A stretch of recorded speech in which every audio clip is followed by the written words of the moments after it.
amakhosi nezithandwa zezulu. Bafowethu nodadewethu, good morning. Not bad. Yesterday I was late for an hour. At least today it's a couple of minutes. Yeah. So zama ukuyibamba nje lento easy ingene kahle. Anyway, welcome home and happy new year to all of you. Ngizocela ukuthi la ne request ne. And then when you request, my teachings are different. My teachings ami will be based on ikhehla lelilinginikeza lobuhlakani ne-wisdom, because 90% of the things engisuke ngiyikhuluma mina ngisuke ngazazi. Some of those things I don't even have experience of. And then base kuba khona ama-sessions where we have live, and then we are talking about your journey. Sikhuluma ngohambo lwakho lakamoya. And as we talk, you get to learn, you get to get clarity, and someone else also on the live gets to learn as well.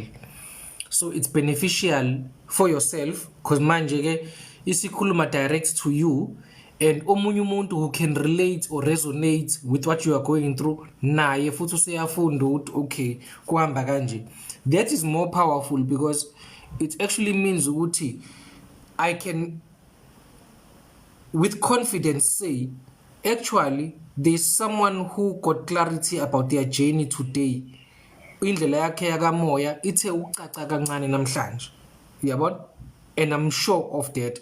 It's unlike when I talk, I would deliver the talk, ngikhulume ngiqede, and I end up hoping ukuthi I hope this thing sets in someone's spirit. Or sengibona i-chat la umuntu useyabhala i-comment ethi mkhulu khuluma nami. You understand? So there's that way I'm sure ukuthi khona ngikhuluma naye, because they raised this matter, they raised this experience, and they seek clarity on this thing pertaining to their journey.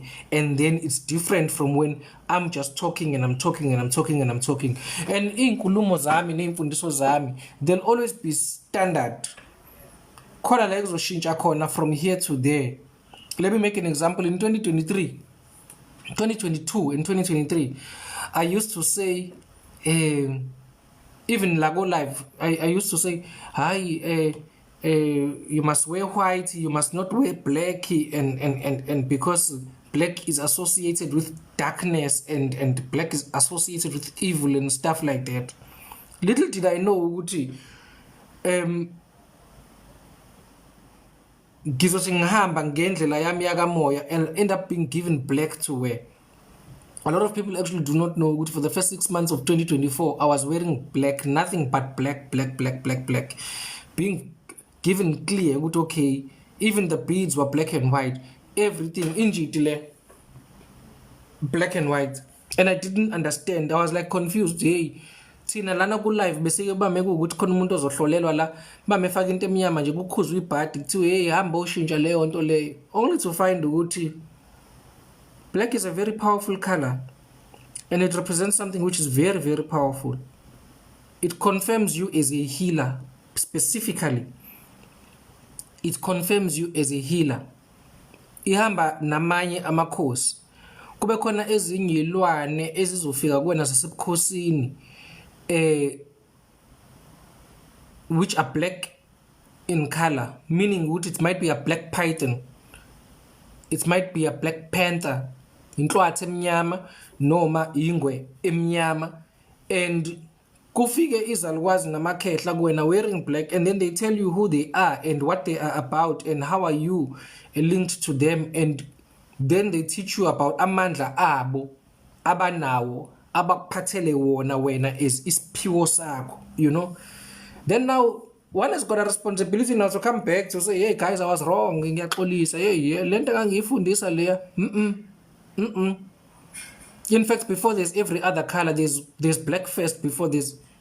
So once umuntu wabathiswa lezi zinto lezi zi black, it means you've reached a certain level of spirituality, which is very, very interesting. And now uyazizwa man ukuthi there's something different about me. Uyazizwa ukuthi I'm no longer the person that I used to be. when I was starting the journey. Because when you are starting the journey, you've got more questions and no answers. When you're starting the journey, you are more confused. I-reassurance oyifunayo awuyitholi as frequently as you want. Ama-guides wakho, they will test your method of communication or your listening skills rather, because phela one of the problems that we have is that ekugcineni, whether we like it or not, we are the ones who are chosen. We did not choose, and there is a problem. So abanye benu, they take this thing as it's an entitlement. You're supposed to have this, and abanye benu, you blackmail your guides. Ninkhethile so enzani ukuthi nokuthi nokuthi. But when you're not doing anything on your part to just follow through on your calling. Now, khona abanye la kunina abanolimi. You say something, you do not know why you are saying that, and that thing happens, and then someone tells you, when you are the one who said this will happen, and now it's happening. How did you know that it was going to happen? And then you answer and you say, I don't know.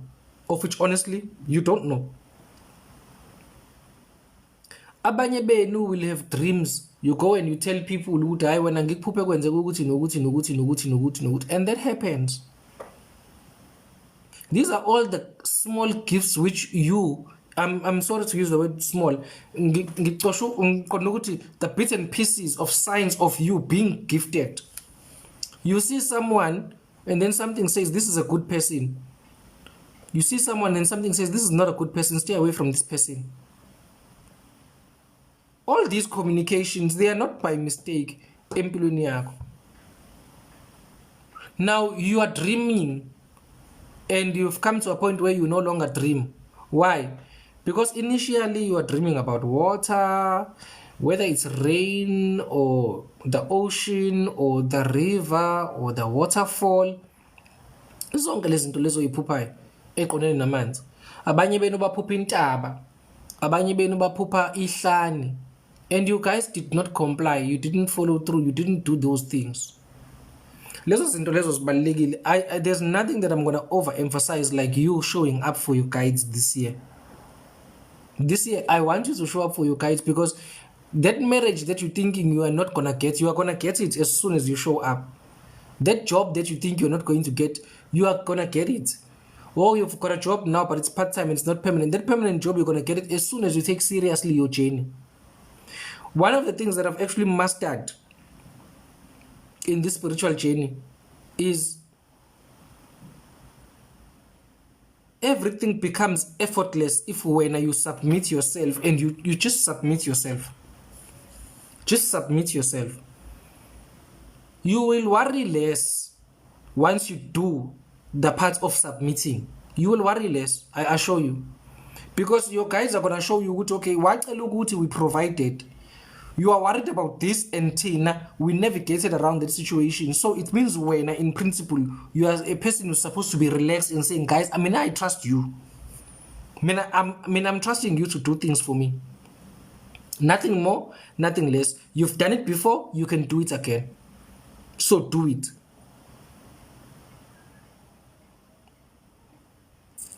So I'm expecting you guys to have the confidence in being positive about your God and about your guides.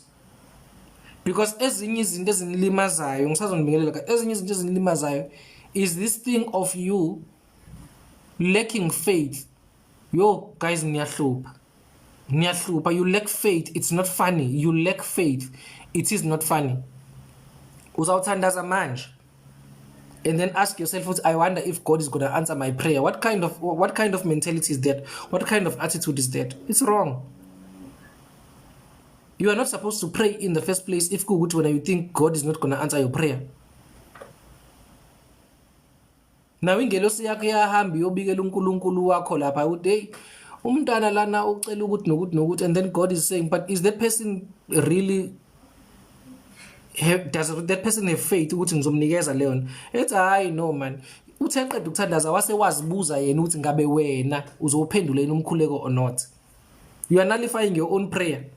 You are neutralizing your own prayer. Bas uyaqhamuka la uthi unamabhadi nani. Everything that you guys say to your guides, everything you guys say to isithunywa sakho, everything that you guys say to uNkulunkulu wakho, you are the first person who lacks faith. Yabona, if you come and say, I know you're going to do this, I need you to do this, and I know you're going to do it, there's a different kind of faith. A faith-filled approach to things. You need to have a faith-filled approach to it. I don't care what your problem is. I don't care what challenges you are faced with. I don't care what your situation is right now. But you must be able to be positive enough to say, I know, God, you can do this. I know my ancestors, you can do this. Do it. Lama solution aqhamuka nawe. You see, you guys tend to go with problems. You guys tend to go with problems to your guides. Hayi bantu abadala nginenkinga yokuthi no. Provide solutions. Suggest something. Ibeke inkinga, basuqedile ukuyibeka inkinga basobeka isolution uthi nginenkinga ukuthi, but I'm proposing that the solution be, and I know you my guides, you my God, you are capable of it. You are capable of this. You've never failed and you're not going to fail me now. The overconfidence that you bring, which is filled with faith, will do wonders for you. Will do wonders. The only thing that you need to do after that is just play the waiting game. You just play the waiting game. Don't doubt, but play the waiting game. Some of you guys will pray now and your prayer is going to be answered within a week.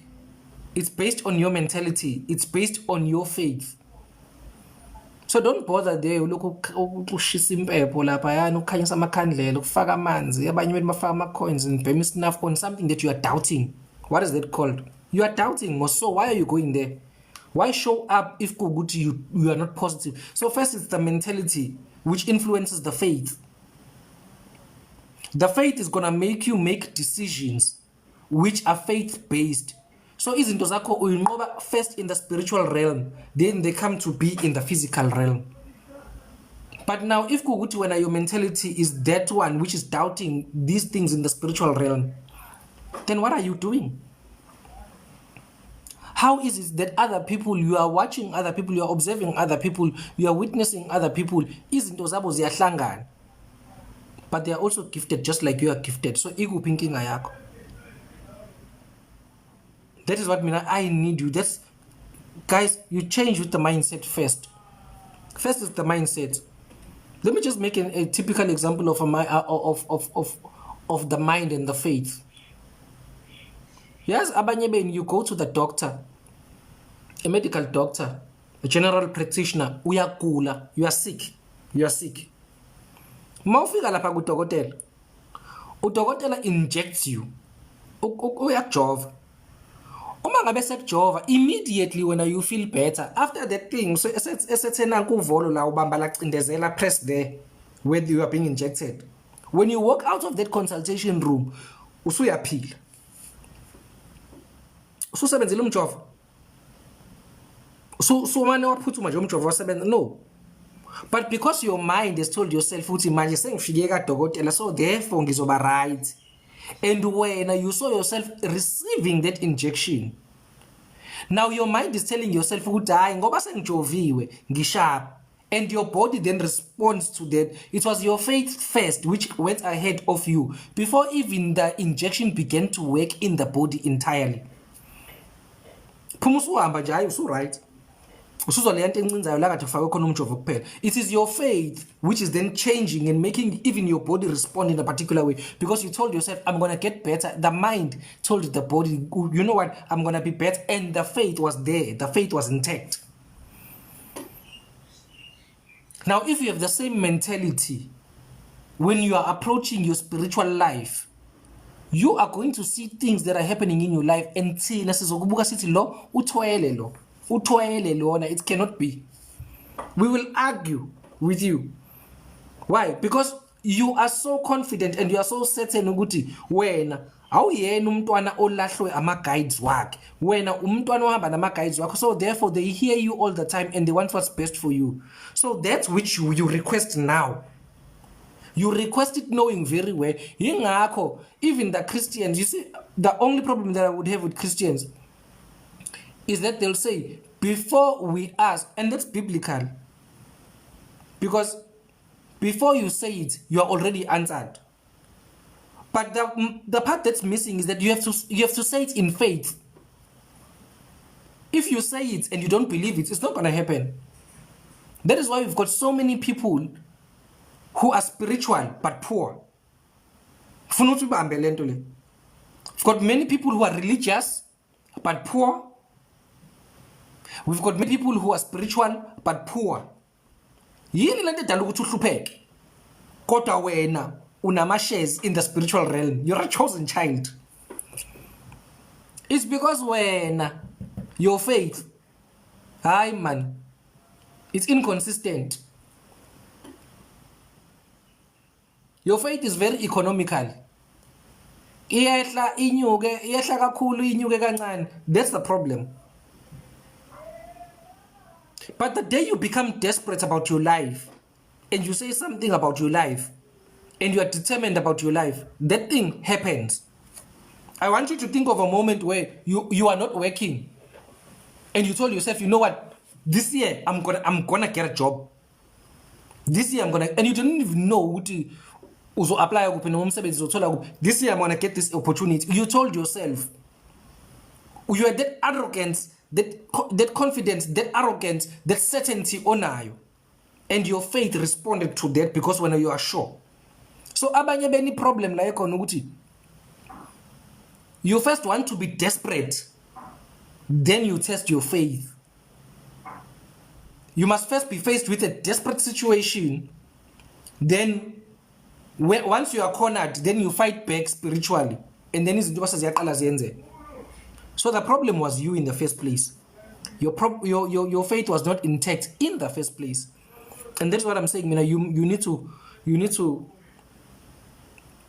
I'm at a point in my life where I've got so much testimonies, I care less. Unless my guides come with something new and something different, I honestly genuinely care less. Because because you guys have saved me from 1, 2, 3. I know you guys have provided 4, 5, 6. I know you guys have done 8, 9, 10. So therefore, I'm requesting you guys to do this for me. And please do me a favor. I'm not gonna ask for it again. And then I'm out of them. Why? Because they've shown me in the past how much they can get me out of a bad situation. They showed me in the past how much they can provide for me even when I don't deserve to be provided for. They've shown me. So now I come with them with their own testimonies. This is what you did. This is what you did for me. So I know what you are capable of. So this thing is once. If I'm coming with a problem, I'm going to also come with a solution which I'm proposing before my guides to say, nansi inkinga la, so therefore I'm proposing ukuthi nansi solution la, so ngicela ukuthi nina ke ningitshela ukuthi ngenze njani, but I've proposed. But I know that you have got the capacity to do what? To solve this problem. So you come with knowledge. You come with certainty. You come with assurance. I know you can do this. So this thing, I don't know whether God is going to do this for me. I don't know whether my ancestors are going to agree to this. I don't know whether this no, the problem then is you. Your mentality and your faith. That's your problem. And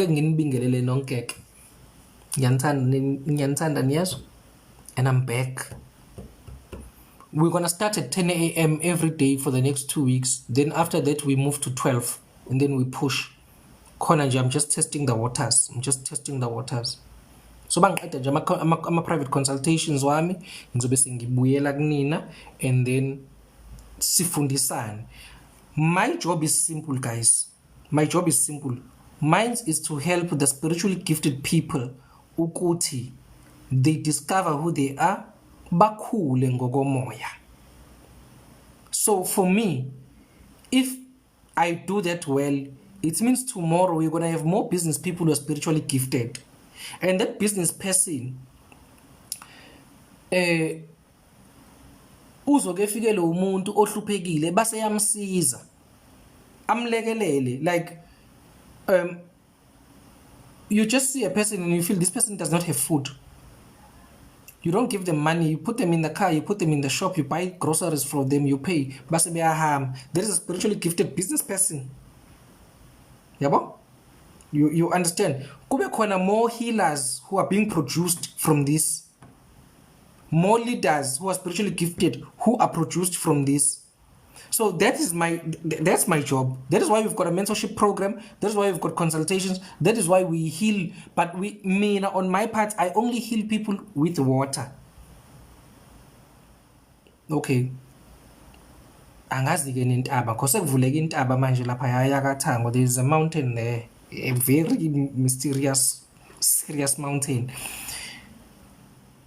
Abantu ngibalapha ngamanzi because umuthi angiwusebenzisi nomuthi awusebenzi kumina. So if kukuthi wena you're a person who feels bangabe uhambile waye kumuntu wesintu wakunikeza imithi kwangavuma in your spirit ukuthi usebenzise lowo muthi loyo, then it means you're a water baby. Then it means izinto zakho zenziwa kuphi? Zenziwe emanzini. I-problem ngama water babies is one. A water baby comes to the waters once, then they disappear. At least you go once a year. Just like lapha umuthi kuthiwa uyovuselela once a year wena osebenzisa umuthi. Just like when who goes to church regularly to revive your faith. Uyovuselela ukholo lwakho. Nasemanzini, it's not a once off show up. Hence I wrote a status on my WhatsApp ngathi nina neza ngo-2022 nani neza ngo-2023, make sure that you come now in 2025 because sekukudala. Then you do not actually realize ukuthi you are not feeding your spirituality. Because unfortunately for umntwana wamanzi, uma ngabe uyiswa emanzini, usuke uyohlambulula idalwa zakho. Hayi wena, usuke uhlambulula idalwa zakho basuphakamisa amandla eidalwa zakho. Your guys then become powerful because they are reaching their maximum level. So if kukuthi when they chose you to be a business person, that business is supposed to boom. Then sizothwele. It needs to prosper. Yabo? If kukuthi you're supposed to be a healer, amandla abo okwelapha fanele phakame kakhulu, and then sithi thina I know kubhizi lapha kwasibanibani. Enye into bangabe uya lapha emanzini uphakamisa ama defenses akho so that you are highly protected, because whether you like it or not, you've got enemies, you've got people who do not wish you well, you've got people who want to see you go down. So lezi zinto lezo zilungisa lapha emanzini. Part of the things eyenzeka emanzini ukuthi kuhlaliswe kahle idalwa zakho ziye kukubanga. Lento yayidalwa iyahlupha ke. Maybe one should get to it. Idalwa ziyahlupha guys. Idalwa zihlupha la. Khona ukuthi ubangwe abakama wakho nabakababa wakho. Your mother and your father, they are your ancestors, ne? Laba bafuna ubenzela into yabo, laba bafuna ukwenzela into yabo, and abavumelene nge-sequence. They've not agreed on a sequence. So if when you pay attention to your mother's side, your father's side is gonna fight you. If you focus on this side, the other side is gonna fight you. Ukubangwa lokho. Ukubangwa. Now ubangwa abantu abadala, but these people are blood related laba bakubangayo. Sometimes uyaba nenhlanhla ukuthi one of them, ngibiza ngokuthi inhlanhla, because if one of them in your bloodline benobukhosi, amakhosi lawo, then they are able ukuthi becindezele laba abanye. And that is why I always say to you ukuthi a king is never wrong, royalty is never wrong. So uma ngabe kuukuthi laba abanye, let's say the people on your father's side, they are stronger than your mother's side, then laba bakababa wakho abanobukhosi, asithi mhlambe bona abanobukhosi bazocindezela la abakama wakho, bephusha into zabo, beqhamuka ngearrogance ukuthi thina sabasebukhosini, lo umntwana wethu wobukhosi, right? Then ke at least lapho uyazi ukuthi no, bakhona abakamapha bacindezelwe abakababa, baningi abantwana abangahlawuliwe, baningi kodwa babiziwe lapha yana kababa, bavusa umuzi wobaba kodwa And in principle, we always say ukuthi the stronger side is the mother's side. That is true on a general basis. But if ukuthi wakababa khona ubukhosi, it's a different matter altogether. I hope you understand that. Umbango loyo, hayi uyabango. Mase kuba khona omunye umbango. Umbango whereby idalwa zakho, your ancestors, nengelosi yakho. Right? Idalwa zakho la, ingelosi yakho, sithunywa sakho. Bayabanga. Babanga wena. If that is happening to you, usenkingeni. Why? Because isithunywa sizokunikeza umsebenzi. You praying for a job, isithunywa sithi hayi no asikunikeze umsebenzi, bekunikeza umsebenzi, and the next thing idlozi lithi no, never. That one is gonna get credit. Bekuphuca. Why? Idlozi likuphuca because you are not recognizing idlozi. You are not recognizing your ancestors. So lona uyakunikeza, lona kuphuca. Lifika idlozi, lithi idlozi no, hey, we need to get this one a wife, or we need to get this one a husband. As ugayo right, hayi isithunywa sithi no, ngeke, it's still early. Collapse relationship. You understand? No, ngiseza lapho Freddy, wait. Ngiseza lapho kumbango obukhosi. Now, what is then happening? We have a situation where izinto ziyafika empilweni yakho ziphinde zihambe. Basufika la kuthina we consultation uzositshela ngemali because wena uhlanyiswe imali wena. Wena into ehlanyisa imali. Hayi mkhulu imali yangena iyaphuma and then mina ngizokuhleka wena. Awuyiboni imali ukuthi iyapi. It's a problem.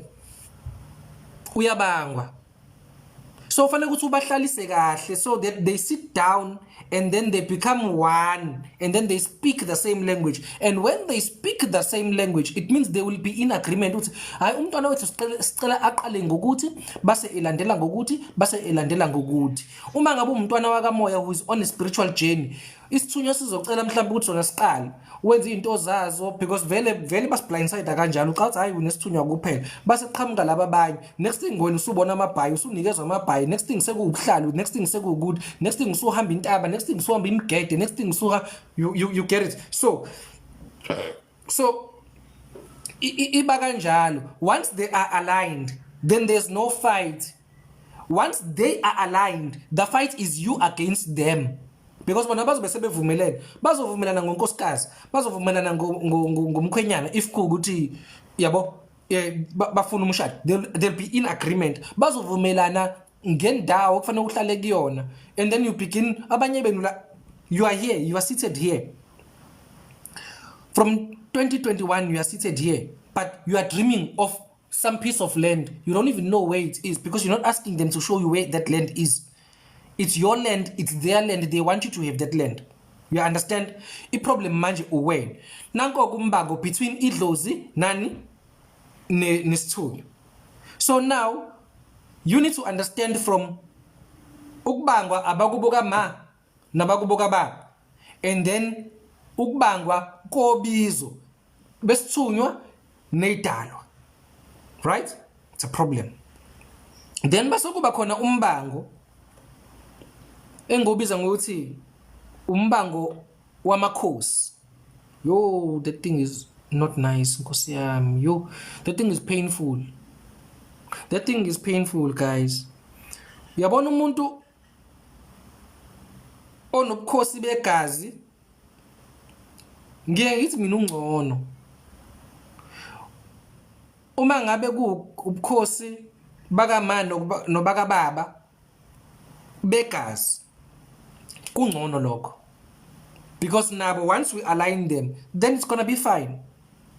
I problem esiba nayo ukuthi abanye benu la noma ningatshelwa iqiniso kwesinye isikhathi la endaweni nizihambayo, you need to accept ukuthi kukhona imimoya ekukhethayo wena which is not related to you by blood. That is what you need to get. So I'm gonna break it down for you. Khona ukuthi egazini lakho, in your bloodline, kunobukhosi. Mase uthola ukuthi njengoba in your bloodline kunobukhosi, whether from your mother's side or your father's side, but khona ababe sebukhosini. So in your lineage nje egazini lakho nje khona ubukhosi. Bazothola ukuthi wena usukhethwe umntwana okhethwe ubukhosi basemanzini. I want to make an example of Umndau at this point. Unomndau, because Umndau now also falls under royalty. Umndau is not your relative. Umndau is not your relative. You are not related to Umndau. You're not related, but lento Umndau awudingayo kuwena uzoyithola kuwena. But Umndau kwesinye isikhathi ufika nenhlanhla edlula laba abanye basegazini. You understand? Right. Now, when unobukhosi begazi, when we are tracking back, siyakwazi ukuthola ukuthi no. 10 generations down, ukhona umuntu either wayelapha inkosi noma wayesebukhosini noma wena you are relative of ubukhosi, so therefore khona ubukhosi egazini lakho. When being who you are, base uba nomndau. Now sunamakhosi amabili la. Laba bafuna lokho, laba bafuna lokho. Senkingeni. Umndau is a bit brutal because Umndau the reason why ngawuthanda Umndau is because uma ngabe unomndau yabathatha abantwana, you get pregnant, you lose babies nakho konke lokho. When I was asking izolo ku live wayizolo kethi mina if ibheki button yakho going down wehla, so uya esinyeni, from your belly button going down uya esinyeni, bame kukhona into nje isuke idonsa ka so, whether from the belly button going kanje or sideways, 90% of the time so kumndau lo. Now you've got an unrelated spirit which has chosen you, and when you're a bloodline, because bloodline yakho eyobukhosi bazokubanga labo bantu labo, because lona ufuna ubukhosi bakhe nalo ufuna ubukhosi bakhe. Now labantu laba basebukhosini angibathandisisi kahle because most of them they are very promiscuous, not even understanding ukuthi kahle kahle into yesithembu uba wesifazane uzokanela esithenjweni bangabe uhamba nobukhosi. Uma ngabe umuntu wesilisa uzoba nesithembu bangabe uhamba nobukhosi. It's not your choice, you don't have a choice. Lo mndau uzokhetha bakhe abasegazini bakhetha babo. Right. Now there is an issue. Some of you are dreaming of, yeah, I'll say it like it is, it's fine. Some of you are dreaming of a mermaid. I-mermaid into yasemanzini. Into yasemanzini. Then when futhi you dream of a lion. A lion does not belong in the waters. You dream of a mermaid and then you dream of a leopard. The leopard does not belong in the waters. Now when it means when unobukhosi bangala emanzini, uphinde futhi ube nobukhosi bala ezweni. How do they get along if kuguthi when you do not align them? Now then we've got a problem.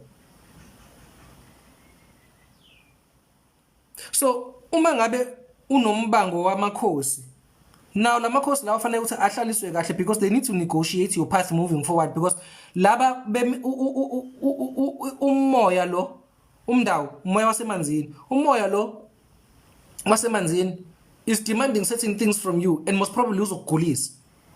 Kube khona laba basegazini in your bloodline, ubukhosi obusegazini lakho nabo futhi they are demanding their own things. What do we then do? You don't have a choice, you must align them. And i-alignment, guys, yenzeka emanzini. I-alignment yenzeka emanzini. Seningahlangana nje nabantu abanskemayo benenze ukuthi. Once kwavela ukuthi fanele uhambe uyokwenza emanzini, it's then negotiated, because mhlambe ngenze kwesinsikhathi ukuthi umuntu etibambe sefikile la. Uthola ukuthi the person is actually blindsided. Bambe sefikile la kube khona into ethi no, mama niqede emanzini ihamba nini entabeni. Don't make a mistake of not going to the mountains. Base siyahamba siye entabeni, but kuqalwe lapha ya emanzini. Umndau ulashwe emanzini umndau. There's the word that I do not want to use because when you use the terminology, people tend to think ukuthi you're a sangoma. No. Umndau uyalashwa, ulashwa emanzini. Vele wasemanzini umndau. So you align them. So bayazi labantu abezala emanzini. They know exactly what happens. Then you begin to have progress because omunye akakunikeza umuzi, omunye ethi no yena ufuna ukuthi ube sezilalini ufuna ukuthi ube yabo no they agree and mame behleli kahle kuwena amakhosi akho they can even agree on multiple places and that is also fine. There's nothing wrong because laba abanye bathi no as into ebalekile guys uqala ukuthi uqalwa kanjani because umntwana uze umntwana wakamoya uba confused and mangabe se confused then they become suicidal. And when your guys are fighting, when they are fighting, they're not talking to you because they are fighting with each other. So there'll be no communication with you. But once they agree, they must be agreeing on a how parts ukuthi yini esiqala ngayo silandela ngani senze njani. So isithunywa Sophia sithi mina ngicela nenze ukuthi nokuthi kwami. Next iqhamuko isalukwazi sithi hayi nami bengicela ukuthi umntwana wami usenze ukuthi nokuthi. Next thing kube ikhehle lithi hayi senze ukuthi nokuthi. Aqhamuka amakhosi athi no, as long as you guys don't fight it's fine. Okwethu sizokwenza kanje. Then we go to the issue ukuthi lo mntwana uzoba kuphi? Ekabani indawo? Umuntu ohamba namakhosi amaningi sometimes does not even have one property. Uba neindawo more than one. It's a representation of each royalty ahamba nayo. So that is why usuyitholile indlu wahlala kulo muzi kube khona into ethi no man I need to find another place but you do not understand why. Remember vele indawo fanele zibe buningi because by rights ebukhosini umuntu osesithenjini. Of course. Manje niyangihlekisa ke nina ke angithi vele ninenkinga vele nesithembu of which vele it's within your right in this dying democracy of in South Africa. Na nina ke ninenkinga nesithembu nina.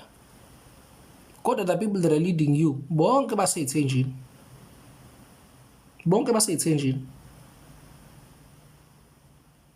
Unenzonza.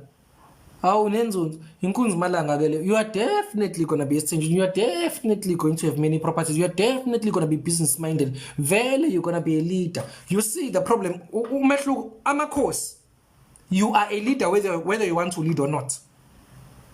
Amakhosi. You are a leader whether you want to lead or not. Typical example, you can just be employed. Uqashwe nje. Just nje employed. Uqashwe. Then you tell yourself I'm going to be low key. Ngizohlala kahle nje ngiphathe kahle lana nje ngiholela imali yami ngiyisebenzele nakho konke lokho. Chiki people begin to notice you. And you do not understand what is making them notice you.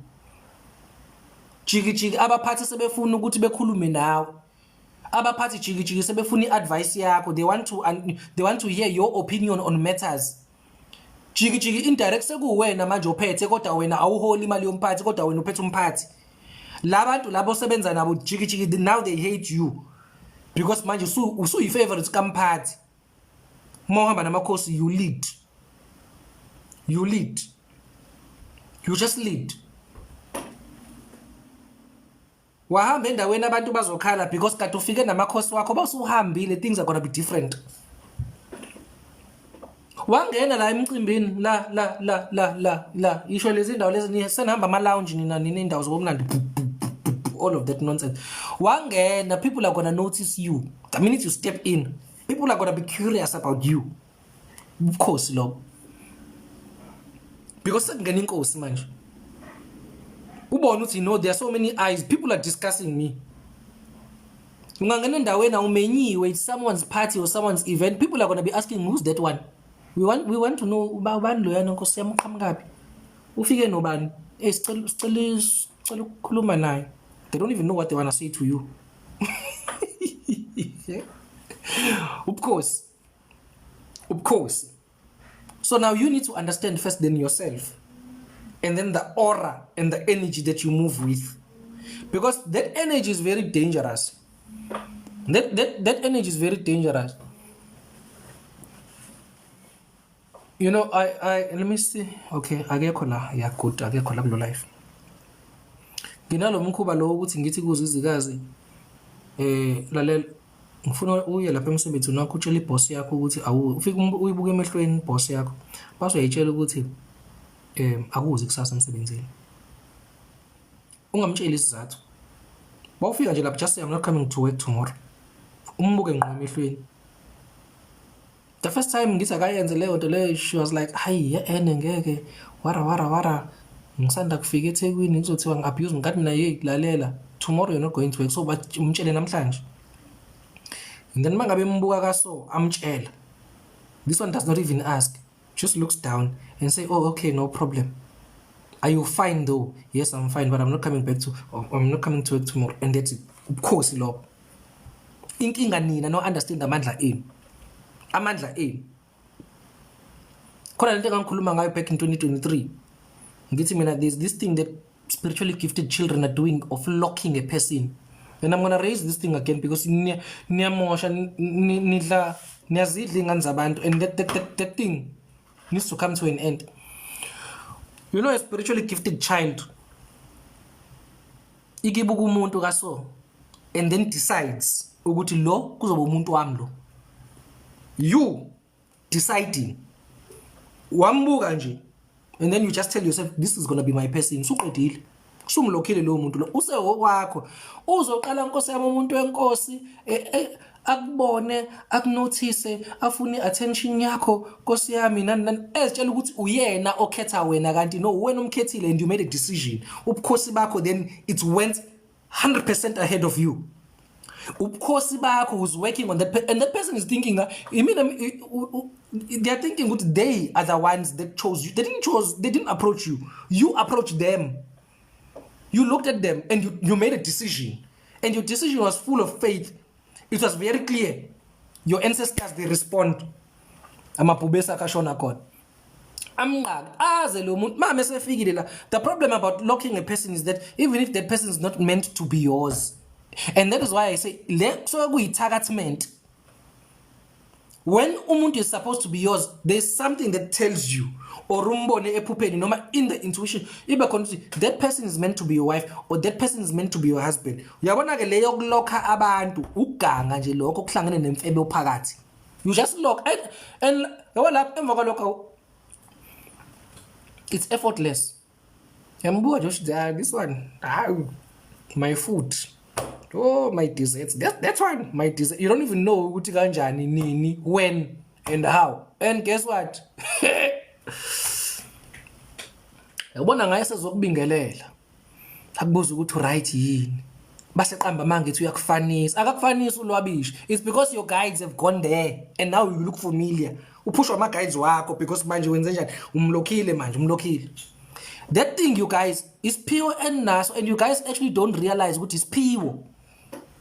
It's pure less, and you do not realize it is pure. Hence, then you abuse it. You abuse it. Ungangena emcimbini uphume no Mr. Party. Ekade ngene no Miss Party wakhe. Ungena emcimbini uphume no Miss Party. Ekade ngene no Mr. Party. Umuntu ehlanyiso wena nje ufuna ukwazi ukuthi right nani beze bexabana. Uthi umazela lo muntu lo lokhu mnaka kaso.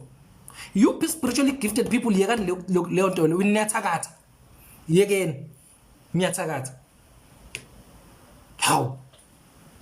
Sikwi unveiling for God's sake khona umuntu kade eshonile manje kuzoqaqwa ithuna manje lana khona umfelokazi useyahlanya ngawe manje ke Nkosi yami ke manje usefuna ukwazi ukuthi right nani. You see that thing is very very dangerous. Manager in a meeting you get into a meeting akho umuntu kwi-management okwazi and you decide ukuthi this manager there I'm gonna interact with that manager there. Usumlokhile, you've locked that person. That manager is gonna be asking who's that person ekhomba lapha ya kwi-floor there ekhombe lapha ya ku-plenary who's that person. I think we need to talk to that person. The manager does not even know what they have to talk to you about, but usumlokhile umuntu umlokhile. Now i-problem esiba nayo la is when you lock someone and they are spiritually gifted. Yo! Chini! Hey, umlokho umuntu. Kanti spiritually gifted. Akuyidrama. No, akezukuya ndawo. Umlokhile. You chose this person. You come for each other. Anizokuxabana Jehova ingcwele lapho niyathandana kodwa niyaxabana kodwa niyathandana kodwa manje nidwa njalo kodwa manje niyazi into enibangayo yo Oh, hey, phansi phezulu kwembulwa kwembeso. Because you locked a spiritually gifted person. And some of our guides wakhe ayavuma ukuthi umlokhe because bayafuna ukuthi umntwana wabo ethanda. Abanye babo they want to be released from you.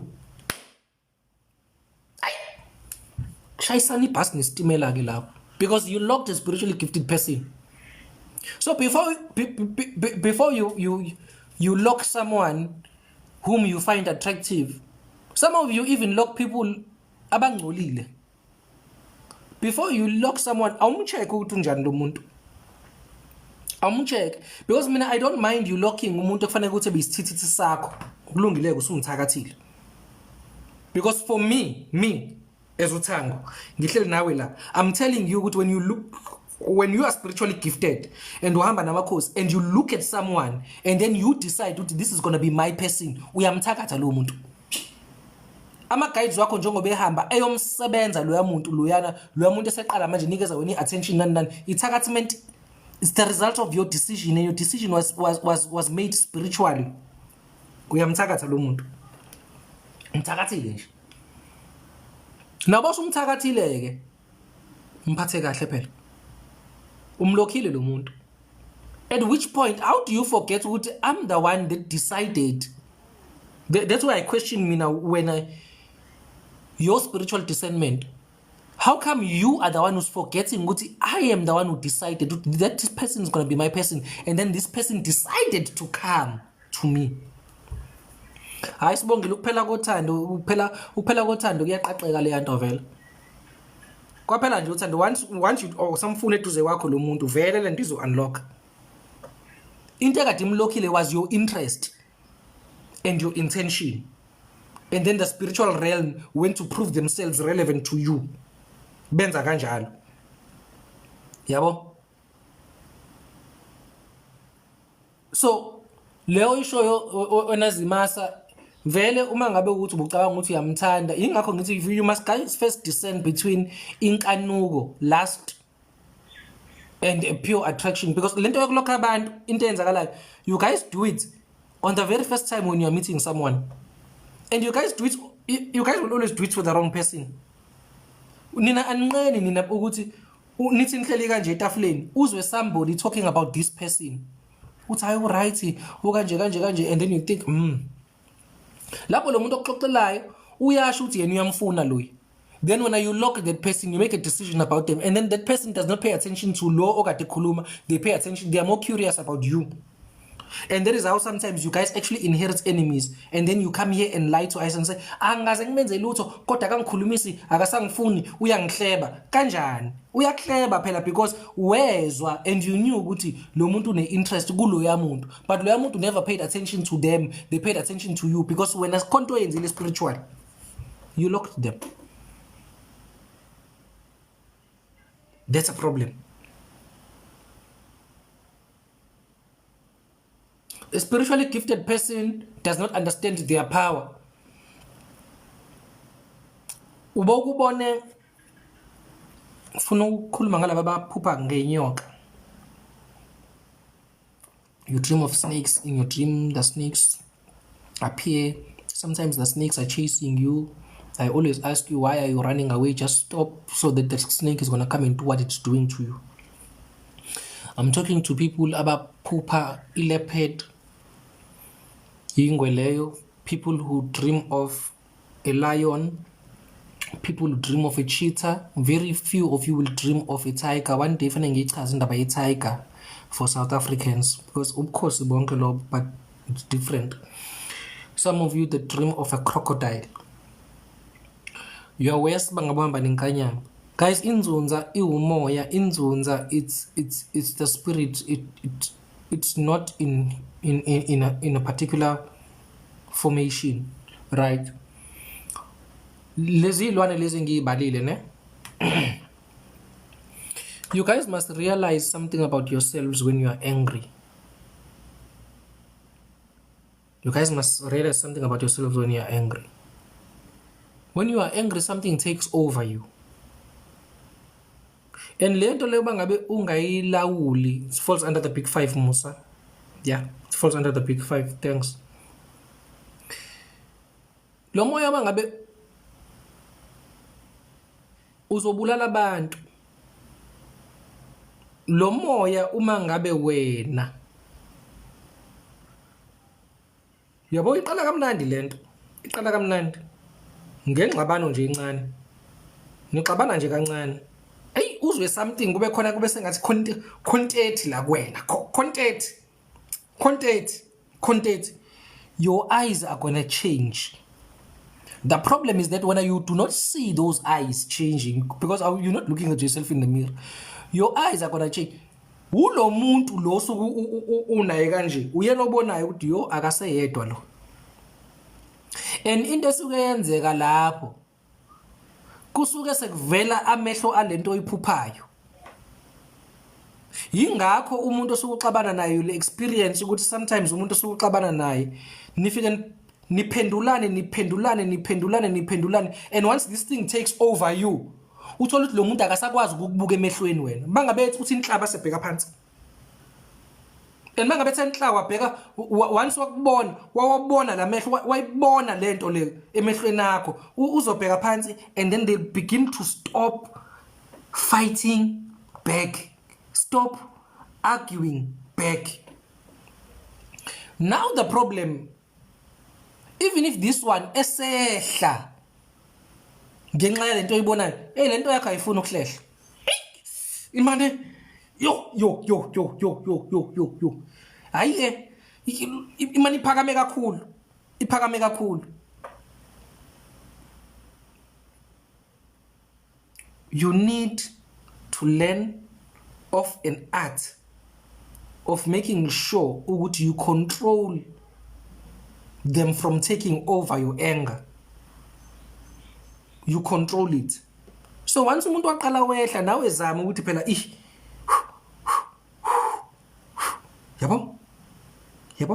yabo, it's not a nice experience. So umuntu wakho uzohlala noma ihlobo zakho ziyazi ukuthi sizalelwe yinje endlini ke namhlanje, because sometimes you just wake up like that and awunamuntu ukukhulumisa umuntu nakho konke lokho. It's part of you being the spiritual person. So nina izinto zenu, I need understanding you do not understand yourself. That's the issue that I have with you. You do not understand yourself, and you not understanding yourself. Khona lezi zinto ezincane lokho enizenza without even realizing that you are the ones doing those things. So noma ngenzi example le yokulokha abantu, guys, iyekeni le yanto. I so pray and wish uNkulunkulu anganisiza nezidalwa zenu ukuthi you mature spiritually so fast that ezinye izinto they just become, you just live in a carefree world. Because uma ngabe usathanda izinto, yes, you'll manifest these things, they're going to happen, but the control that you have over wrong people in your life, some of them are locked by you. And then when you guys are in conflict, izinto zakho ziyaphakama. Uma meyiphakama lezi zinto zakho ziba nolaka. Ziba nolaka. Ungabulala umuntu, ziba nolaka. Yabo? So izinto ezifana nalezo. Also, before you guys request,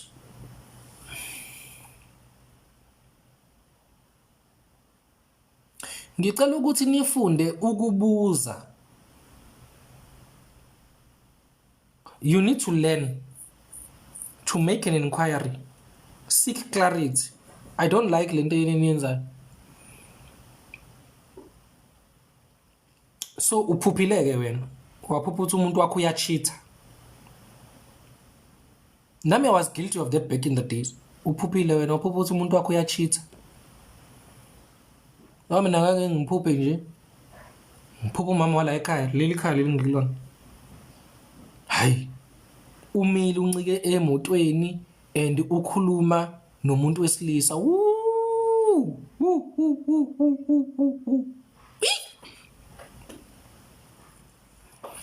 Vuka manje, hlala ngezinqa manje. Mina Kepha ingozi, vuka wena wena ubuhleli wena nomuntu wesilisa wena benimile lapha emotweni yakho wafika approach umuntu wesilisa wakhuluma naye.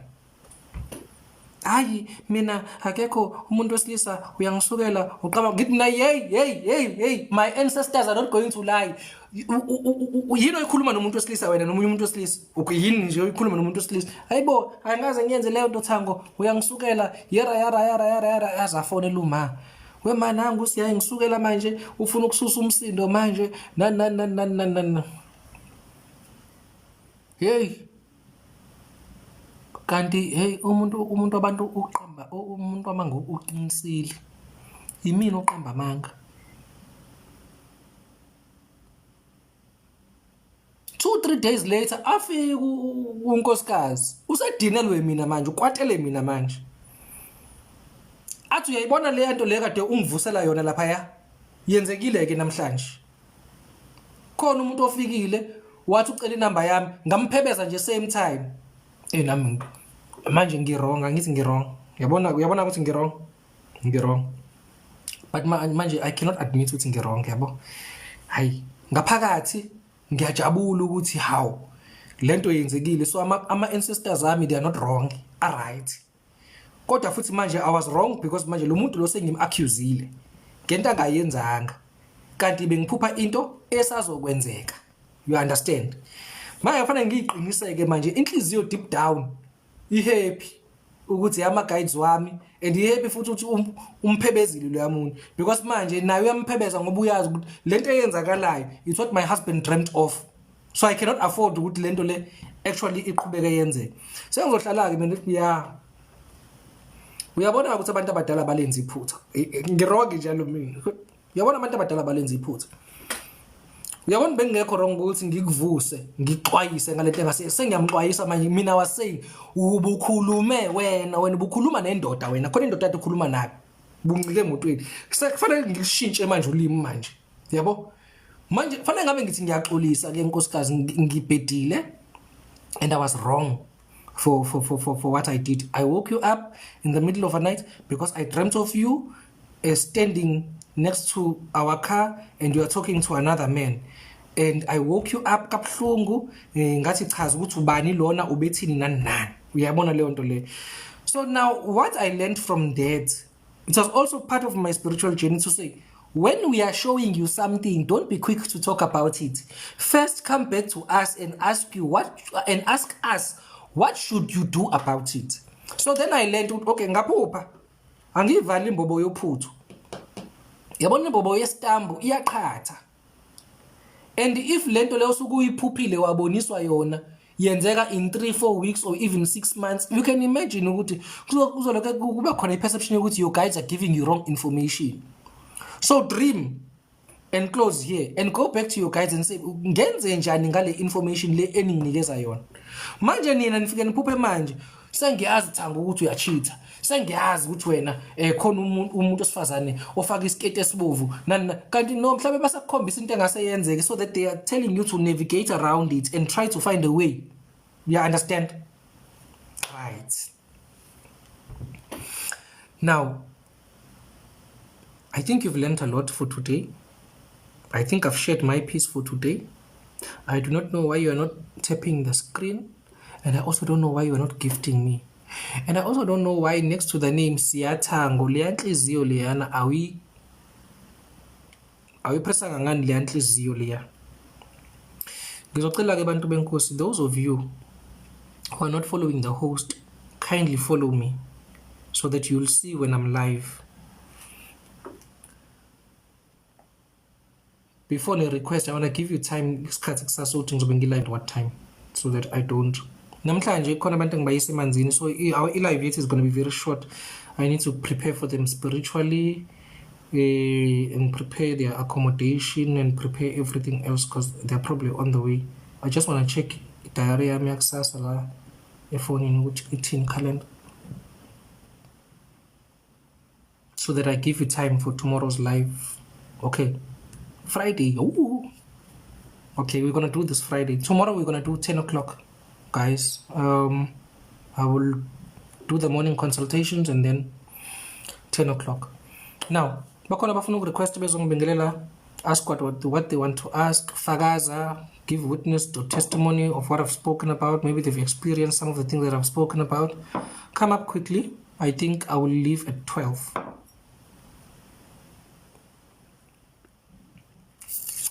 Anifuna ukutapha screen. Utapha screen kumahhala kanti you guys cannot afford to ngisawathandisisi kahle because imali yonke ya TikTok lama coins wena ama gift wena asuke ya ku TikTok. Okay, mfela do request. Musa? Ebakhosini mkhulu. Amene salukazi kunjani? Niyaphila njani mkhulu? Ngiyaphila. Mkhulu ngicela ukubuza with what you've mentioned ngendaba yokubangwa yidalwa. Yes, dear. It appears to me ukuthi ngathi it's the situation currently. As a result, mkhulu, like bathatha yonke into. Like they are taking literally everything. So when I tried to check, one of the biggest concerns kuthiwa angisebenzi fanele ngabe ngiyasebenza Izingisebenza abantu. Emakhosini mkhulu. Okay, salukazi carry on. So now my question is anginankinga yokusebenza because even now ngiphumile emsebenzini, so I have enough time.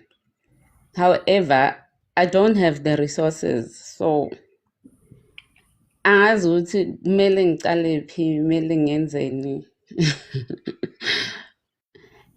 And then bese ke bafike emaphupheni, very confusing. Bafike bacela utshwala. Today kufika ugogo athi yena akasahambi nami, uhamba le. Okay, ngiduke vele ukuthi hayi nami vele ngisafuna ukuhamba nawe because I don't know what I did to you. And then kundlula ilanga. And then the next day ngiphuphe la bengikhona kunenyanga, so the other one is trying to explain to me ukuthi yini inkinga. Kufika omunye, one of them ugcoke red everywhere. Athi hayi wena uyilanda kude mina awuthi ngimchazele. Athi lo njengoba kakagezi kangaka. Vele that's why nami ngimyekile uhamba le ayi-1. Ngithi hawu. Nkosi yami. So angisazwisisi ukuthi number 1 ngibagezile. Mkhulu ngathi sengigeze kayi-5 ukuthi wangigeza idlozi. Musa, wait. Yo, salukazi. Imali, you know. Okay, mute your mic kancane. Yo guys, sorry because now this is the problem that we actually have. One of the problems that we have generally is there is high unemployment in in this country. So therefore, there are a lot of people who find ukuthi if they refer themselves as abelaphi, they are gonna make a quick buck. Remember, anybody can take you to the river, anybody can take you to the water. But if that person akanalo ugcobo lokwenza lokho, niyoyibhukudela nje, is just swimming. Okokuqala lokho. Okwesibili, kuba ukuthi ama-guides idalwa zakho, they are very specific ukuthi who do they want help from. So if kuguthi khona umuntu okhonjiswe yena, or you feel very strongly attracted to, waya wena komunye umuntu, ama-guides aweze ukuyingena leyo nto leyo, because when uzihambele nje umbhukudo wakho wasemanzini, then comes a problem. So omunye umuntu is spiritually gifted, yes, but there's no agreement between your ancestors and their ancestors ukuthi they are the ones who are supposed to help you. You can go to the waters 75 times, you are just going to the waters and that's it. So ngike ngithi mina umuntu onjalo, where you have choose ancestors or ancestors who know, because abanye abantu abadala bayahluba, uthola ukuthi senivumelene wayikhipha imali, wenza yonke into bekuyeke uziyongena emanzini kanti usuhamba wedwa usahambi nabo. Now abahlambuluki lapho, abahlambuluki. Now you guys need to then uthola umuntu ohamba namakhosi and umuntu specifically once bakhuluma ngendaba yokuhlambulula bakhuluma ngendaba yamanzi uthola umuntu ospecialize emanzini. That person is going to intercede on your behalf. That person is the one who's going to negotiate. Ubukhosi balowo muntu buzo-negotiate nobukhosi bakho ukuthi you know what asilontuzi, because you'll end up giving up. And umusa ngimthandela into eyi-one uyangihlekisa ukuthi isalukwazi sathi hey ngihamba kude nawe, wathi nomusa hayi nawe nami ngihamba kude nawe because akukwazi ukuthi ngikwenzini. It's non-compliance on your part as umntwana. Sometimes bayahlupha abantu abadala because bayakukhombisa amanzi but bangakukhombisa ukuthi ubani kufanele kuhambise, honestly, right? Into yakho musi ne-solution ilula kakhulu salukwazi. I'm sorry to say that you've been going to the right wrong person and ama-guides wakho seemingly are choosy. So once bakulontuza and uhamba nabantu abaningi, which is very problematic. Uhamba nabantu abaningi. Now uma ngabe uhamba nabantu abaningi bayahlupha because they've got a lot for you. They've got a lot for you. And sometimes as a human being you become overwhelmed. Ngisahlala emqashweni and I was praying for properties. When properties came, they came more. I'm failing to maintain and sustain my own properties. Why? Because bafika amabhakede othanda qhamuka from my ancestors all at once. But once there's a slight problem that they have with you, then they withdraw all of those things. Then usithola ususengxakini. So I think because of their dissatisfaction with you, that is why belontuza. And abanye benu ngiyabathanda lana kakhulukazi nabantu baka TikTok. Hey nenza ama quotation guys. I do not understand spiritually gifted people. Uzofonela uMkhuluthango umbuzo uthi malini ke emanzini. Actually uMkhuluthango not 1500. Uthi okay sharp uphume kuMkhuluthango. Uhambe uyofonela umkhulu manzini umbuze athi no u500 uthi yes ngiyakumkhulu manzini. Uhambe kumkhulu manzini kanti ushiya idalwa zakho neagreement nabo banothango wena uya saving imali. Uye lapha yana 10 times kumanzini. Why? Because wena kwa spirituality wenza quotation. Uhambe wena ufike wenza quotation.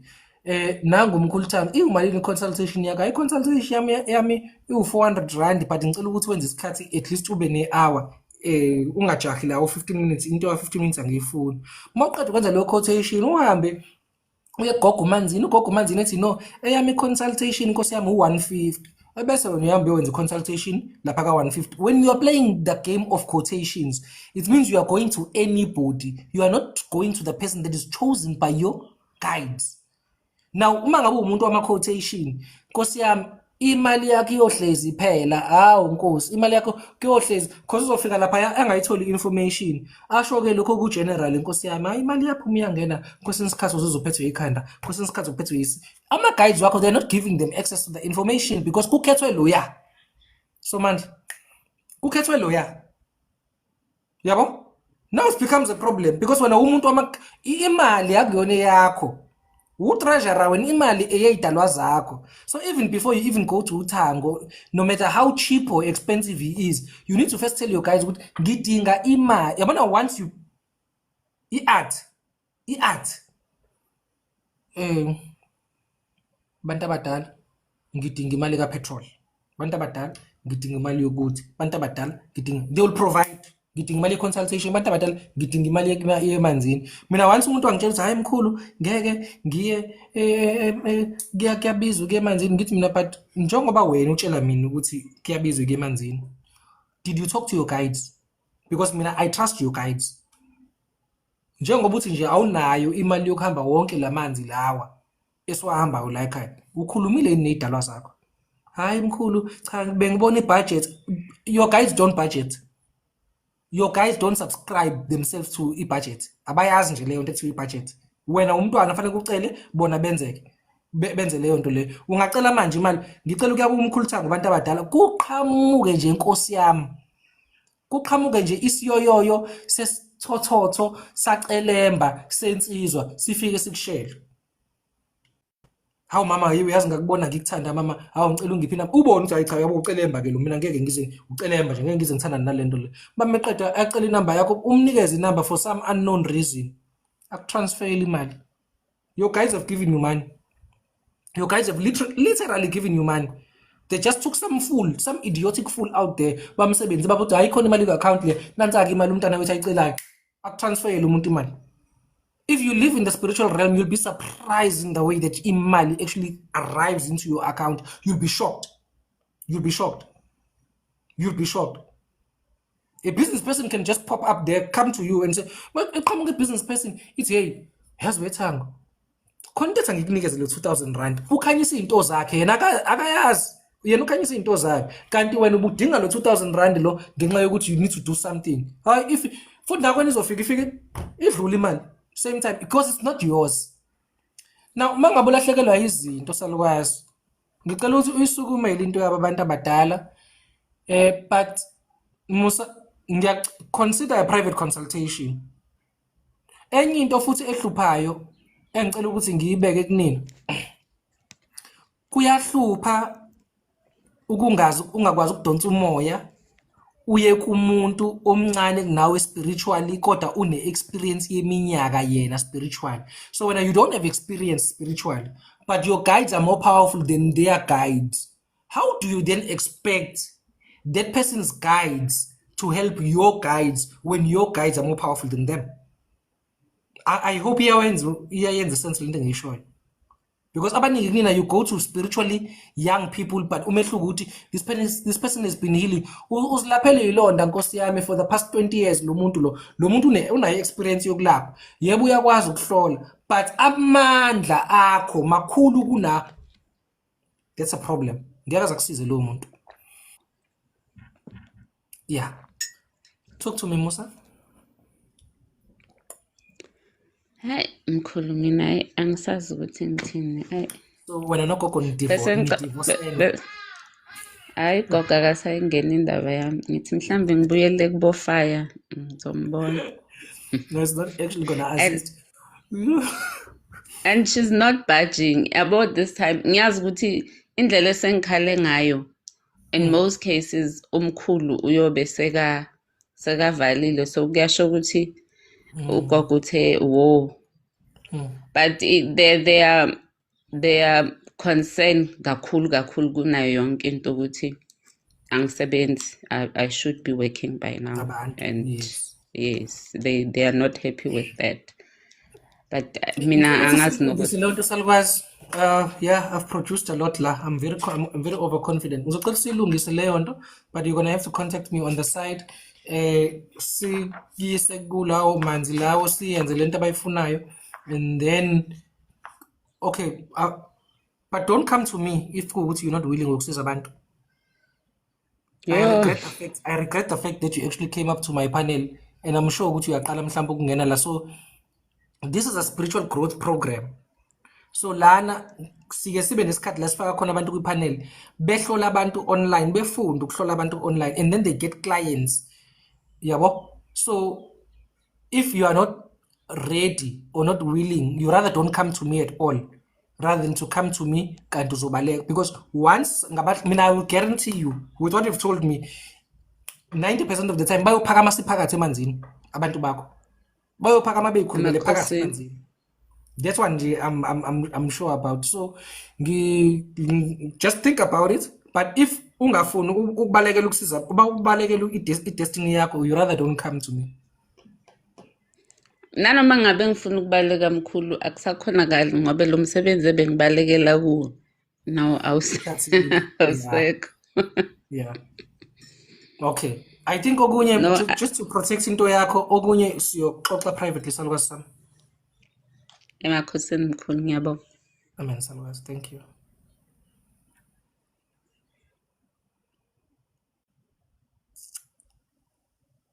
All right. Let's see. Guys, sisawuqala guys uTikTok ngiyakhumbula kwakujwayele ukusho ukuthi lona usenesikhathi esingaka requestile, lona usenesikhathi esingaka requestile. Leyo nto leyo bayiyeka somewhere along the line. So i-sequence ngimane ngilandele nje ngilandele.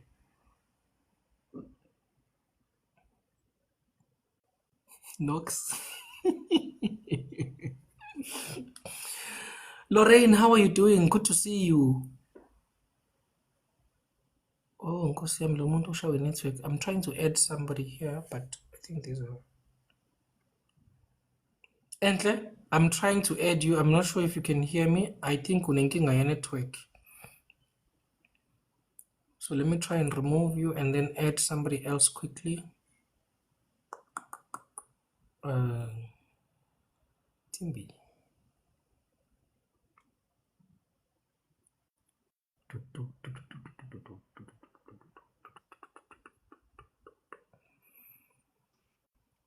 Thokoza mkhulu njani? Amen, salwazi kunjani? Ngiyaphila unjani? Ngiyaphila nami ngikhona. Ngene kahle onyakeni? Ngene ngeke ngithi ngene kahle mkhulu inhliziyo yami iyasinda. Mkhulu, Okay, talk to me. I feel I betrayed myself. Into enkulu into engiyenzile is ingikhumbuza lento boloku ukhuluma ngayo right now yokulokha umuntu. Mangithi ngiyamkhumbula lo muntu ngamthola kanjalo, but unaware. Only now you actually making me aware ukuthi lento yayenzakala kanje. Because ngambona lo muntu ngambulisa, I liked him from the minute angena. 10-15 minutes later on we were talking. Okay, kwaba right. And then obviously with life and everything there was a distance. And then all of a sudden, okay, this happened in this way. But we were busy talking. We actually, I'm starting something up so where I'll be around and stuff. This random day, to me text, come over. There was just this urge, and I understand. And I invited him over. We ended up silala, which I feel for myself, number one, is a betrayal to myself. I'm trying to understand the weakness enginayo. Because after the interaction, it's fine. Because in enkulumo yakhe, I was very much attentive to everything because I just wanted to understand. Understand. But there's something in me that says, khona into ayenzayo ukungidonsa or something, and for what reason I don't know, because akabukeke as umuntu who's willing to commit or anything anything, but I hate the weakness enginayo for him. I hate it. Now, is that weakness towards him consistent? Normal, it was once off. Hello, Tobek. Long time. Okay, I think mina mentally period bengamboni, I held on to something. I don't know what it is that kept Leo memory yake alive. And then he kept communicating, bengakhona ukumbona, and all of that stuff. Being sephehlweni, I was still trying to protect myself. Funny enough, the same guy that I was away from is the same umuntu oqala ongitheni ngaba ne-interaction naye. And I feel he's not even deserving of that. There's conflict inside of me. Oh, Nkosi yami. Solo, I was talking about you guys being able to discern and differentiate between ukuthi wena ofuna lo muntu ukulala naye noma ama-guides wakhe nama-guides wakho afuna ukulalana. This becomes something that you need to discern on, because it's always different for a spiritually gifted child. Khona umuntu ongaba ne-soft spot naye ubone ukuthi I cannot have a relationship with this person, but I love this person and my spirit loves this person, and this person must stay in my life, kumnyama kubovu kunjani, right? It's another connection on its own level. That one, it's another connection on its own level, because lento osuku nayo nalo muntu lo ayinagama, you anjoli antandani, but you feel ukuthi this person is supposed to be in my life. Now with you,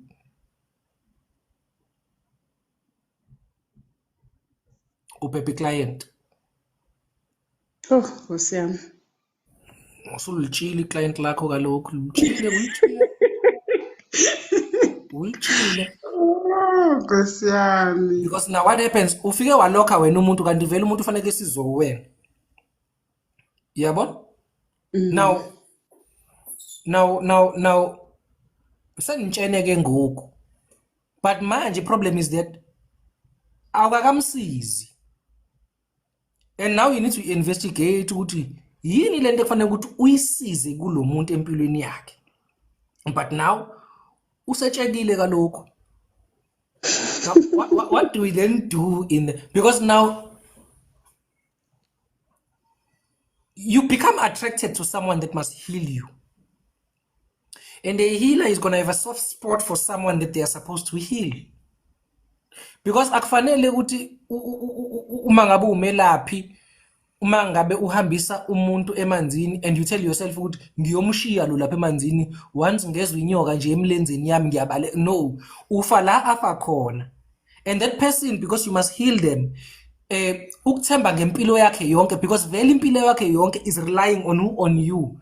So when your mistake was not discerning ukuthi lo muntu ufanele ngijole naye noma lo muntu is meant to help this person. Remember, even before ungena entwasweni, you are already a healer. People don't understand this thing. Into yokulapha abantu uyiqala long before even your spiritual awakening, because umuntu ukhuluma nawe ethi awuyazi ngazizwa sengingcono sengikhulume nawe ngale nkinga. That is healing a person. Umuntu uthola ukuthi ucomfortable ukukhuluma nawe and comfortable reaching out to you and uthole comfort when that's part of healing. People do, it's just that people want izinto eziphathekayo tangible ukuthi for me to be a healer nathi Stefane ukuthi ngiproject. No, healing first and foremost is spiritual.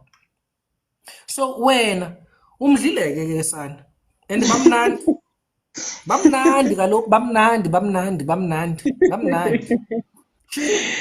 Oh God. Athi amaXhosa abathi mnandi bathi mandi. Uzwe kahle. You've chowed. Udlile manje. So now there is going to be this link engafuni ukuphela, because you must understand. You see the link? It's because khona into eshodayo. Senikwenzile ke lokho. But khona lokho engakakwenzi. Now you need to go back and then find that thing. Find isigulo salo muntu. Sometimes omunye umuntu into kufanele ukuthi uyilaphe kuyena, it's an emotional thing. Sometimes umuntu into kufanele kuyilapha kuyena, it's a psychological thing. Sometimes it's a physical thing. Sometimes it is a spiritual thing. Now you need to find ukuthi yini into kufanele ukuthi ngiyilaphe kulo muntu. Kodwa ke kalokho sumdlile. And akapheli nasemaphupheni into ebhorayo. Now you understand ukuthi it's because now khona lento eshodayo. Yeah. You need to find, you cannot run away from it, because you're going to tell yourself there's nothing special about this person, but I cannot forget this person. And this person ethi ngila because khona into emdraw kuwena, and when you're feeling khona lento lo muntu le ayenzayo kuwena, kanti wena unabantu bakho who are actually protecting you. But the agreement, if there's an agreement between ancestors, guys, there's nothing that you can do. There's nothing that you can do. You need to go back to that, Salukazi Sam. You have to. I will definitely do that. Ukuthi manje bese ngisele angazi kunaleyo nto le ngaphakathi ukuthi did I angizingcolisanga. Sengicabanga into eziningi nje like out into ezinjalo. No, But don't I will don't definitely go overthink. into it. Don't overthink it. Yeah, don't overthink it. When you just need to seek clarity from your guides pertaining to this person. I mean, that's the most important part, because ama guides wakhe wona fanele ukukhombisa ukuthi nansi into kufanele uyenze kusibani. Now ama guides asuke ganga, because you know, for some of us spiritually gifted people, ama guides they really deal a bad card for us. Angifuni uqamba manga, because they can show you someone uyazi wena ukuthi khona amehla angidonsela kulo muntu, but I don't know why. Naye lo muntu lona abe attracted kuwena, drawn to you, but lo muntu has not come to you to get usizo lwakho as a healer. You guys are going to discover each other later. My God, lento le ukuthi uthole a second opinion from another person ukuthi I know lo muntu kukanje, if kukuthi uyabona ukuthi wena i-judgment yakho is actually clouded and you're not listening to your inner voice. Yeah. Ngiyambonga mkhulu, at least wehlisile nyana umoya. I will definitely try and ask for clarity ukuthi kahle kahle usizwa ngani lo muntu. Okay, so lekwazi ngithi ngidedela ngizoke ngiphendula uFaith la ufuna ukususa umsindo uFaith. Yo Faith, don't do that. Amen salukazi sami.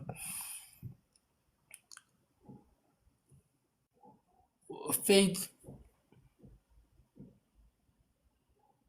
abantu ikakhulukazi abahamba namakhosi, they are problematic. They are problematic. And nina abantu besifazane mina ngiyanidabukela Nkosi yami because shame ngicabanga ukuthi nina ni worse kunathi thina abantu besilisa. You guys are worse. You know,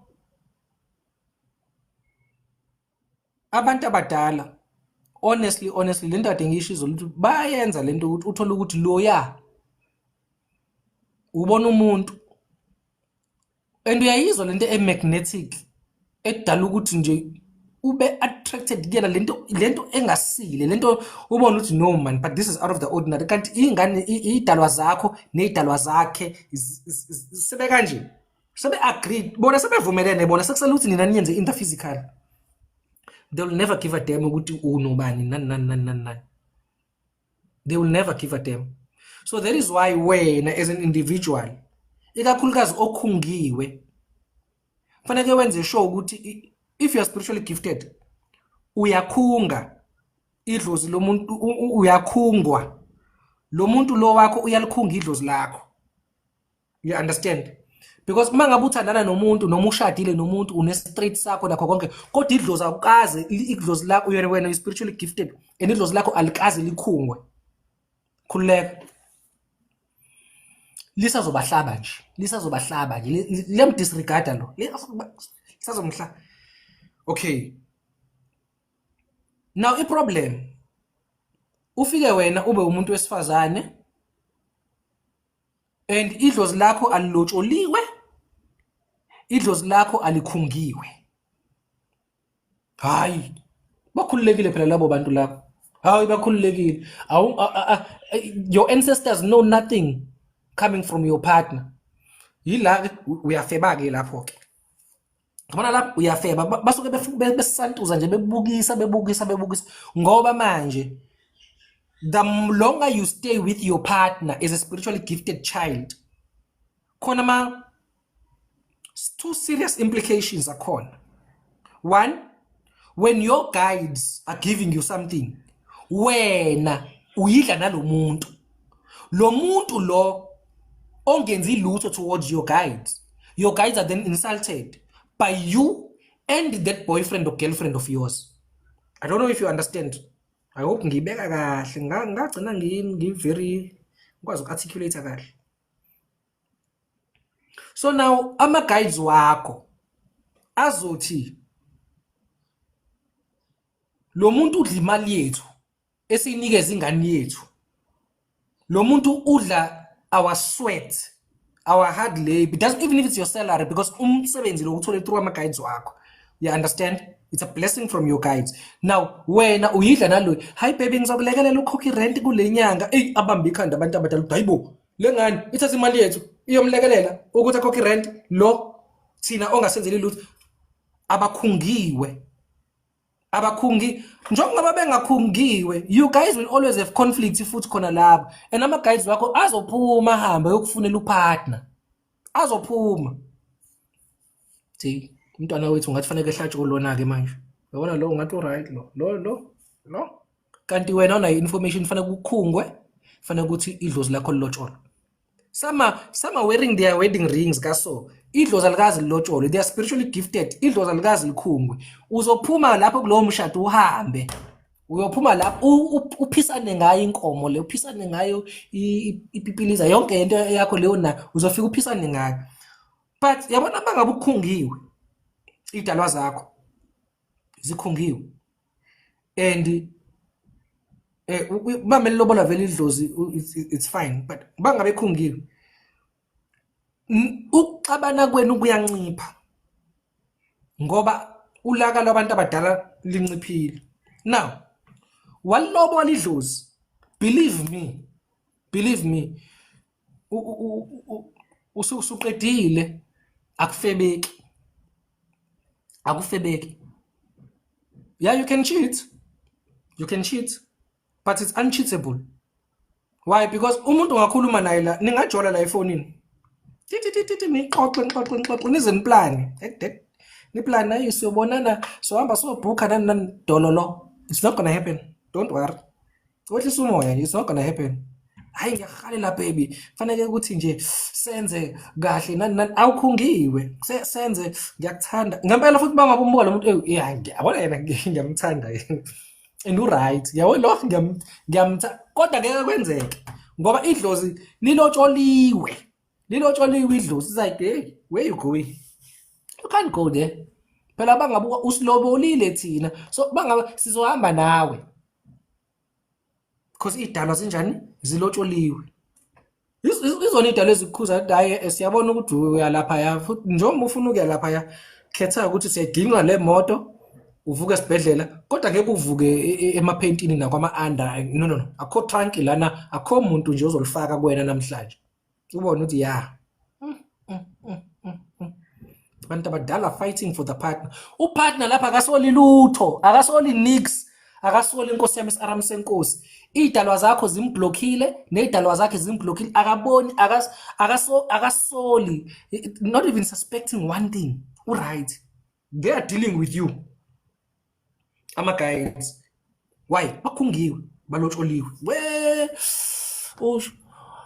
hayi manje loyo muntu lo fanele kuhlangane naye niyolalana naye uyokhishwa isisu ngalelo langa somkhipha isisu akutshele kuseni sithi isisu sithi ezizwe ewiki ethi hayi akuvuma uphume endlini now your guys bamshaya angithi unepipi yena liyaqina abona ukuthi yabo la ngiyakhona. This thing is not gonna wake up.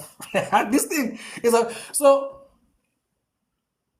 you guys must understand yourself from that particular angle, because some guys when you can be naughty but they can be tamed once balotsholo, and the longer this person engaglobally the more free you are. Bangaze bekulandela umkhwenyana, bangaze bekulandela umakoti, and into enomkhwenyana phakathi iyahlupha because guys it does not take longer than 6-7 months ukulobola umntwana welontuzana bamekhethwa abantu abadala. 6 months mkhulu kabi 6 months ukulobola umuntu okhethwa abantu abadala. Uzothi ukwi-relationship manje nomuntu usibona manje umthanda lana but because akaze khunga idlozi lakho lilandele umkhwenyana noma lilandele umakoti, ifike manje indoda ithi qi uba ngabe usinhla uthi hayi ngiyambona le maphupheni, uba ngabe uthi inhliziyo ithi kube khona le excitement. Yayibona le excitement lena bangabe uthenga izinto zabantu abadala, like there's khona le excitement like where you feel this is correct, ubone this is correct. Afika umuntu akutshela ethi I'm your husband, efika ethi I'm your husband, afika nje ubone yo manje lona ngimenze njani. No, guy does not care. Ubone senixabana naloya kodwa manje ayikho into eniyibangayo kodwa manje futhi awusamthandisisi kahle. Ubone ukuthi hayi ungathi ufaka isichitho kanti isichitho seyidala zakho. Idala zakho ziyawuchitha manje lo yamuzi lo. Hayi ke uqale manje unake lo 6 months uyalotsholwa wena. Elokho kwenzela izinto and loyo muntu loyo akakubuza ukuthi ushoda ngani. Qhamuka nezinto. Uqhamuke sethi ngike ngacabanga ukuthengela igross. Yabo? Nansi. Qhamuka naye. Yabo? Hayibo, uthi hey waze ngani lona ukuthi manje mina ngidinga igrosa ngoba bengimfihlelile futhi ngine pride anyona lento befuna ethanda ukucela. Ufike utshelwa ama guides wakho abe ne feeling. Le feeling ifike imtshele eqhamuke ese solution bringer. Hey phahla ubona ukuthi we how hey lo cela mbeka ngithandana nawe wangenza ingane kanje kanti ama guides wakho angayimtsheli lutho lo yana lo awayegibela nje kuphela batshela lo mthengele ukuthi hayi mthengele ukuthi hayi enza ukuthi.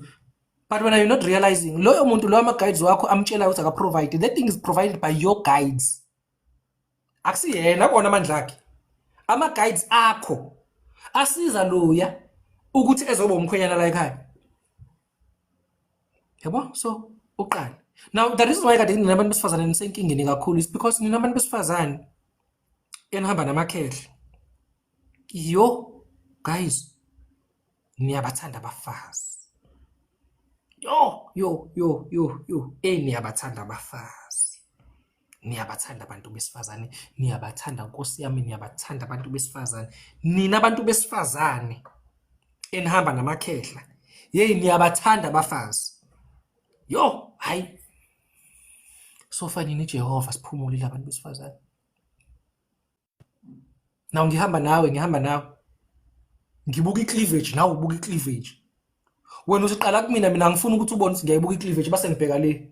Ngasikhathi ngibhekele wena usuyibuka kakhulu icleavage okudlula mina. Uma ngabe sedlulile umuntu usuphenduka naye, usungibuka ama hips, usungibuka izinqa wena umuntu ubona hey but who's the man here? Because now I'm not allowed mina to look at this person because ngihamba nawe. But manje wena you are having a full view of everything. Wena nje right wena. Hayi bona abantu besifazane niyesijwayela nje kahle, niyesijwayela. Aza comment uNkunzi Malanga, nice ass. Hawu. Wena baby wonke manje ususho nice ass. Hayi ungenzise ngathi awubonanga. Angibonanga vele, angilitholanga ngithi uba ngisaba wena la, ngithi inkanyamba la eduze wami, ngisaba wena. Angizange ngize ngimqabulaze. Le nice ass wena okhuluma ngayo mina yaziwa wena usuyibuke yonke. Usuze wamkhumula nje wambuka nje abantu besifazane abahamba namakhehla. Angibafuni. Bayahlupha. Amakhehla ayahlupha guys. Amakhehla ayahlupha. Amakhehla nje ayahlupha. So nje bangabe umjita nje yena umuntu wakho etshela ukuthi hayi we are going to a girls only white party. Awujabule nawe somadoda azobe engekho. Lalela umuntu wakho yena ozobe indoda lapho kulawo abantu besifazane, musuba isidom. Musuba isilima. Hawu. Uyambona nje ephuma la engayifakile ingubo efaka ibhlukwe elimhlophe uthi indoda ke le namhlanje.